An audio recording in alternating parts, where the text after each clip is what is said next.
Having understood the origins of the sanctuary, we continue the story from where we left off. It was the year 1074, and Bishop Diego Peláez studied the ambitious project of the French masters for the construction of the new basilica. Master Bernardo and Bishop Peláez's plan not only affected the structure of the ancient temple, but called for annexing some of the surrounding buildings.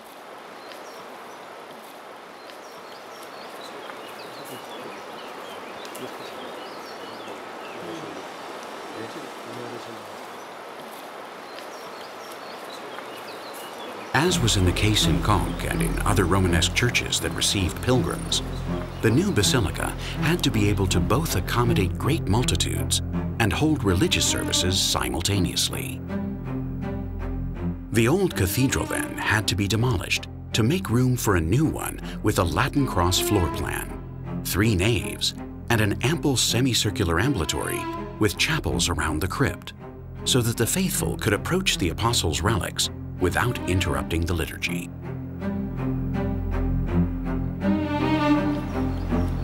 Unfortunately for Bishop Peláez and Masters Bernardo and Roberto, their wishes were cut short 13 years into construction.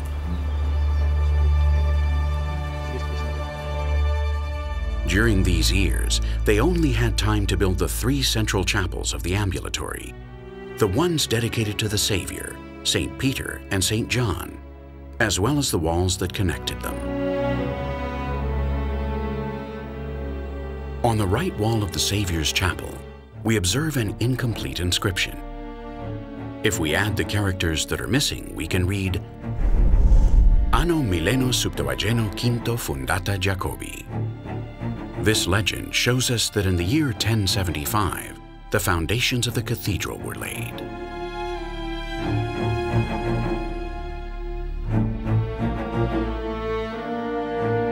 Diego Peláez played an important role as Bishop of Iria Flavia.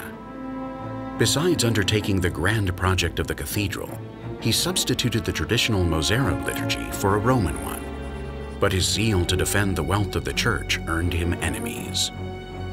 Accused of high treason for having collaborated with the Normans and English, he was captured in 1088 and by order of the king, dismissed as Bishop of Compostela.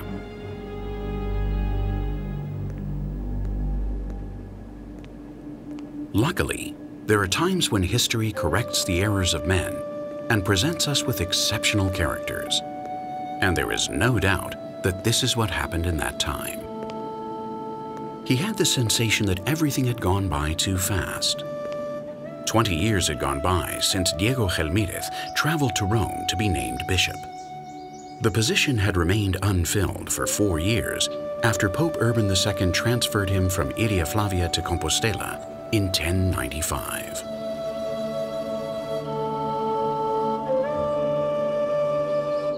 As he admired the basilica at Conques, he dwelled in his eagerness to convert Santiago in the second great center of Christianity after Rome. In order to achieve this, Santiago had to somehow emulate the characteristics of the Holy See. The Santiago Basilica had to live up to expectations, and this trip was allowing him to get to know the monumental works of art that were being created throughout Europe. Upon his return, he would analyze all this information with the master builders in order to implement it in the new designs.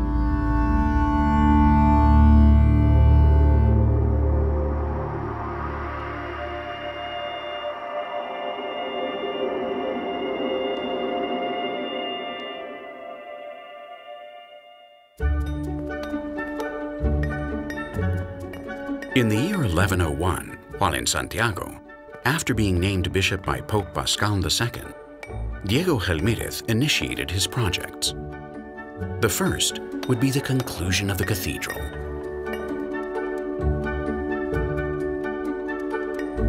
By that time, artisans and builders led by Master Esteban had just finished the apse of the church, adding the final touches to the ambulatory with the 2 chapels that were missing and with the apse triforium.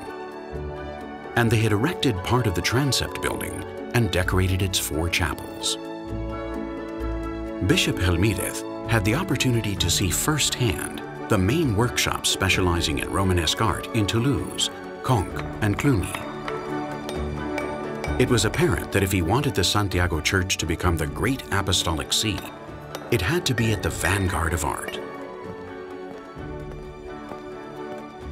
To this end, he patronized continuous exchanges between Compostelan builders and the most advanced constructors of the times. The Way of St. James had definitely become a torrent of cultural and artistic exchange between Galicia and the rest of Europe.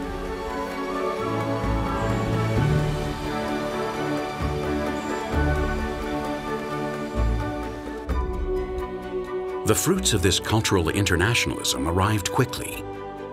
At each side of the gigantic transept, two monumental and sculptured facades were lifted, in which two of the three main doors to the basilica were placed.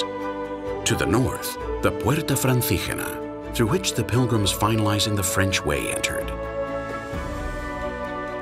And to the south, the Puerta de Platerías lifted above an atrium that gives access to the episcopal palace.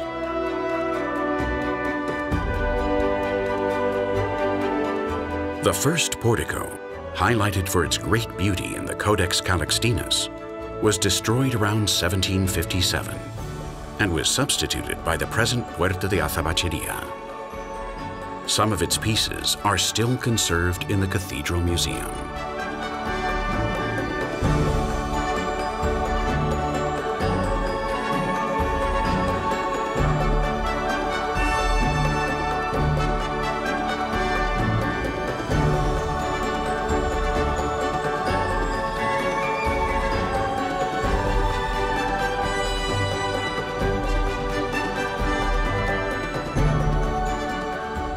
The facade of the Puerta de Platerías has lasted until our time, but its appearance was immediately modified. Still in the days of Bishop Gelmírez, it suffered the ravages of a fire. The original reliefs were adorned with various pieces from both the original Francígena door and from earlier works.